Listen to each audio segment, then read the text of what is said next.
সংসদে এক তরুণী গাইছেন যুদ্ধ শুরুর গান। অবাক তাকিয়ে আছেন সংসদ সদস্যরা। ২১ বছর বয়সী এই তরুণী নিজেও একজন এমপি। তার গাওয়া গান আর অঙ্গভঙ্গি জয় করেছে বিশ্বের হাজারো মানুষের মন। নিউজিল্যান্ডের ১৭০ বছরের ইতিহাসে সর্বকনিষ্ঠ নারী সংসদ সদস্য হানা রাহিতি মাইপি ক্লার্ক।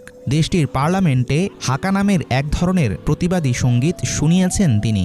সম্প্রতি সোশ্যাল মিডিয়ায় সামনে এসেছে সেই ভিডিও।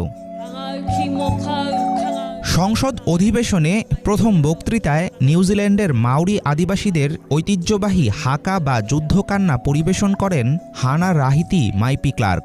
গত বছর ডিসেম্বরে ওই বক্তব্য পেশ করেন আদিবাসী এই নেতা। ভাইরাল সেই ভিডিওতে দেখা যায় একটি বিশেষ ছন্দে গান গাইছেন মাইপি।